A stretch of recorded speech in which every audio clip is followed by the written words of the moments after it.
a lot of discussions are being held with the individual countries. Right now, behind the scenes. Right now. Jean-Claude Juncker, the head of the EU, is coming to Washington next week. We will be in discussions. I am told he's bringing a very important free trade offer. Okay? I am told. I can't confirm that. This is what I'm hearing. It could lower barriers on both sides. That would be very bullish, Larry. Yes, it could. Look, I was in the bilaterals, just to step back for a minute, with Justin Trudeau and President Trump, and with President Macron and President Trump. And our team, I was there, Bolton was there, Lighthizer was there, and then they had their team. So President Trump said to both Trudeau and Macron, and later to Merkel, let's abolish tariffs, non-tariff barriers, and subsidies. Let's work together to do that, okay? We made progress. There were no deals, okay? That communique broke down not because of those bilaterals. The bilaterals were great because of a press conference that Trudeau never should have given. Now, I am told through sources, including our ambassadors, that Merkel has been working on that, shaking up the EU. Even after NATO, even after what looked like a very tough NATO discussion. Yes. You're more positive than I've heard about this. Yes. I'm here last question, because I'm here to work with you on this. So we may be, you know, in this game, predictions are impossible. Right. But I'm just saying, the president has put things on the table. The Europeans are looking at them, okay? And we may be pleasantly surprised, if not a factual deal, Jimmy, at least good, solid negotiations on these topics. All right, last question. I just go back to China. It does sound like things could get out of control with China. Boycotts, kickouts, things going worse before they get better. Is that an accurate depiction of what could occur with China? Not necessarily. Not necessarily. I mean, at the moment, the trade negotiations are kind of stalled. Okay.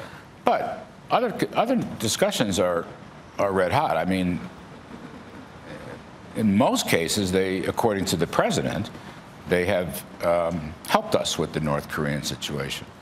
That could be one of the greatest breakthroughs in history, possible. And President maintains, I've never been on these calls, but his calls with President Xi are quite cordial. Okay, this is good. It's just the trade area where they're lagging. Okay. So I mean, if I have a message to you,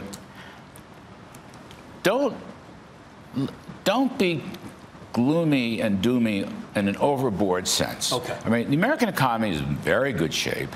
When you do the arithmetic on these things, the volume of goods subject to tariffs times the tariff rate itself, it's still a very small number relative to our GDP. Okay, that's important. I think that can be overrated from someone who doesn't like tariffs, but nonetheless, we're in good shape here. And the discussions are ongoing. So I want to be as optimistic as I can, even though we're dissatisfied with China on this point. These things may change. You've got a lot going on here. There's a lot at stake here. Okay. But I do want to say again, you know, you mentioned Peter Navarro, who's an old friend of mine from our show and so forth, and my show. We agree on some things. All right. We don't agree on others. He's a wonderful person, by the way. Personally, we're very friendly. But the point is, the Trump administration is a lot more together on these things than people think. Okay, I mean, that's important. Journalists do their job. You're a TV journalist. I used to be a journalist. They're doing what they have to do, and they love to cause trouble. But it is a bit overrated inside the administration. And I'm here to say, on that point, not only is the economy strong, because of many of Trump's actions on taxes and regulations, but also POTUS is, by and large, an advocate of free Kudlow trade. Okay? All right. I wouldn't have taken the job. That doesn't mean he agrees with me on every tactic and every meeting and so forth and so on. He's a very hands-on, decisive guy, as you well know. Yes, I do. And we've all interviewed him many times.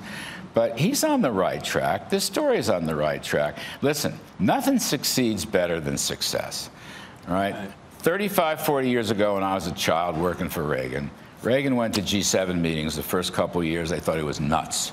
Tax cuts, deregulate, thought it was nuts. Then all of a sudden, we started growing at 4 or 5%, and then decided to copy it, okay?